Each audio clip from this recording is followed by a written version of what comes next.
बिया में हम ना जाई जा करब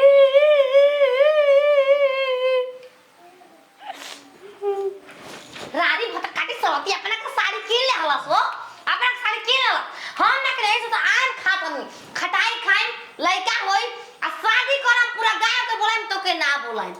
बात ये का क्लियर हट हट फरमाई किचन का रे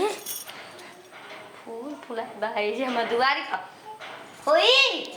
ऐसन फूल होई फूला होई दुआर दुआरी देखा लाले लाले पेट पेट तो हट ह केहू के जाके बगीचा में फुलात होई हमार लटकल बा घर आई फूल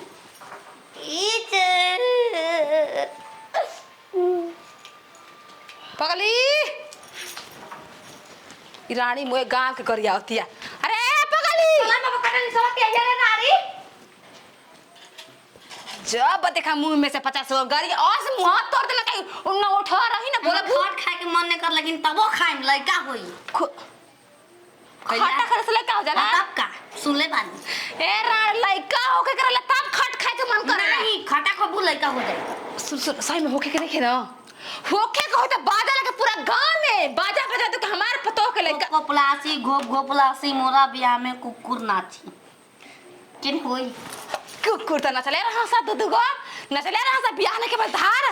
बियाह के भइल कल पे होई बियाह हरदी मट करे जे तू ही बता मोर गांव गरिया के हमारी काहे ना करिया बियाह में जाए के बा कोनो अपन कुर्ती नहीं खिस देत रात सिवाला जाके तार के ब्लाउज के दे ही नोचे खत एक दिन में